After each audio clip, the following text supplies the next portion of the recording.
আনিকা রানিয়ার পর এবার কি তবে আরও এক প্রবাসী প্রতিভা কাঁপাতে আসছে বাংলাদেশে?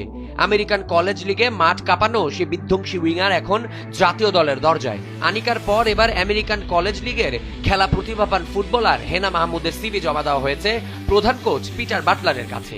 কে এই হেনা মাহমুদ, কেন তাকে নিয়ে এত আলোচনা? আজ জানবো এই বিস্ময় বালিকার গল্প। পুরো নাম হেনা মাহমুদ।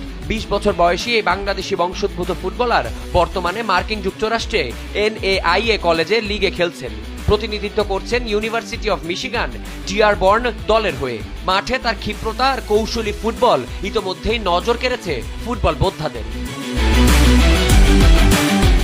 হেনার মূল শক্তি তার বহুমুখী প্রতিভা।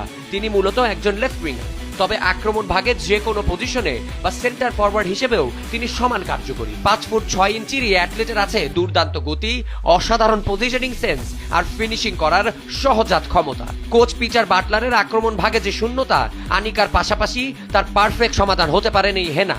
2 পায়ে সমানভাবে দক্ষ তিনি।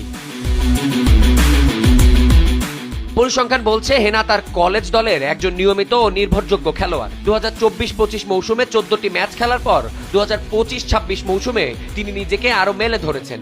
13টি ম্যাচের মধ্যে 7টিতেই ছিলেন স্টার্টার হিসেবে। তার গেম রিডিং এবং সতীর্থদের দিয়ে গোল করানোর দক্ষতা তাকে দলের অবিচ্ছেদ্য অংশ হিসেবে তুলে ধরেছে। ইতোমধ্যেই হেনা মাহমুদ তার পূর্ণাঙ্গ সিভি জমা দিয়েছেন বাফুফেতে। প্রধান কোচ পিটার বাটলারের টেবিলে এখন হেনার প্রোফাইল। আনিকা রানিয়ার পর হেনা যদি সবুজ সংকেত পান, তবে বাংলাদেশের নারী ফুটবলের আক্রমণ ভাগ হয়ে উঠবে আরো ধারালো এবং আন্তর্জাতিক মানের। তবে সেক্ষেত্রে হেনা মাহমুদকে অপেক্ষা করতে হতে পারে কমপক্ষে 3 সপ্তাহ, কেননা দলের সঙ্গে হেড কোচ এখন রয়েছেন সিডনিতে, যেখানে আগামী 3 মার্চ থেকে এশিয়ান কাপে মাঠে নামবে বাংলাদেশের মেয়েরা।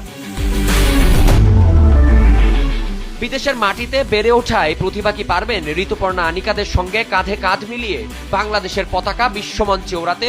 ফুটবল পাগল কোটি কোটি বাংলাদেশি ভক্তদের অপেক্ষায় দিনক্ষণ গোনা শুরু। কবে লাল সবুজ জার্সিতে মাঠ মাতাবেন হেনা মাহমুদ?